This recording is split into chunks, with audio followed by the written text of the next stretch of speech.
Amazon great Indian festival sale and Flipkart big billion day sale, दोनों ही cell बहुत ही जल्द स्टार्ट होने वाला है। तो अगर इस सेल में आप लोग कुछ बाय करने का सोच रहे हो तो इस वीडियो में मैं आपको बताने वाला हूँ शॉपिंग करने के कुछ स्मार्ट तरीके के बारे में, जिससे कि आप लोग सबसे ज्यादा डिस्काउंट के साथ अपने प्रोडक्ट को बाय कर सकते हैं। तो सबसे पहले तो एक एक्सटेंशन है pricehistory.com, जिसके बाद कि अगर आप लोग अमेजन पे या फ्लिपकार्ट पे जाते हो तो आपको यहाँ पे एक ऑप्शन देखने को मिलेगा प्राइस चार्ट का। आप लोग इस पे क्लिक करते हो तो आपको पूरा प्राइस चार्ट दिखेगा कि कब इसका प्राइस कितना था। आप लोग देख पाओगे कि क्या आपको इस सेल में कोई स्पेशल डिस्काउंट मिला है या बिना सेल के भी ये प्रोडक्ट का प्राइस हमेशा इतना ही रहता है। और फिर आप लोग चाहो तो बाय कर सकते हो, या तो आप लोग कुछ दिन वेट भी कर सकते हो कि हाँ अगर बाद में बाय करना चाहते हो तो आप लोग बाय कर सकते हो। और कभी कभी तो ऐसा होता है कि सेल के नाम पे भी आपको डिस्काउंट नहीं मिलता है, जो कि डिस्काउंट आपको नॉर्मल डेज में मिलता है, आपको सेल में भी वो डिस्काउंट नहीं मिलता है। तो आप लोग उससे प्राइस हिस्ट्री से ट्रैक कर सकते हो कि क्या इस प्रोडक्ट का प्राइस हमेशा इतना ही रहता है या कोई स्पेशल डिस्काउंट चल रहा है या नहीं चल रहा है, और क्या इससे लो में मैं इसे खरीद सकता हूँ। अगर आप लोग इसे बाद में बाय कर सकते हो कि अगर लो प्राइस में मैं इसे खरीद सकता हूँ,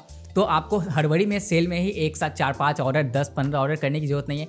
आप लोग आराम से देख सकते हो कि कौन सा प्रोडक्ट का प्राइस सच में डिस्काउंट चल रहा है एंड कौन सा प्रोडक्ट का प्राइस हमेशा नॉर्मल टाइम में भी इतना ही रहता है एंड सेल में भी इतना ही है। तो आप लोग उसे बाद में पोस्टपोन कर सकते हो कि आपको जरूरत है या नहीं, और आप लोग बाद में उसे बाय कर सकते हो। इससे आप लोग इंपल्स बाइंग करने से बच सकते हो। और प्राइस हिस्ट्री का ऐप भी आता है, तो आप लोग इसे अपने फोन में इंस्टॉल कर सकते हो एंड जिस भी प्रोडक्ट को ट्रैक करना है आपको सिंपली उसके लिंक को कॉपी करना है, इस ऐप में लाके पेस्ट करना है एंड यहाँ से आप लोग उसके प्राइस ग्राफ को देख सकते हो। और साथ ही सेल के टाइम पे कुछ लूट डील्स भी आते रहते हैं, जो कि आपको कुछ टेलीग्राम चैनल पे देखने को मिल जाएगा। तो आप लोग उन टेलीग्राम चैनल को ज्वाइन कर सकते हो, जैसे कि आप लोग झिंगल वाला डील्स को ज्वाइन कर सकते हो। ये मेरा ही पेज है, तो आप लोग इसे ज्वाइन कर लो, यहाँ पे मैं बहुत सारे डील्स देता रहूंगा। तो ये थे कुछ तरीके जिससे कि आप लोग अपने पैसों को बचा सकते हैं एंड स्मार्ट तरीके से शॉपिंग कर सकते हो। तो सेल बहुत ही ज्यादा नजदीक है, तो आप लोग इस वीडियो को अपने फ्रेंड्स एंड फैमिली के साथ शेयर कर सकते हो ताकि वो लोग भी सेल में कुछ पैसे बचा पाए। Thanks for watching.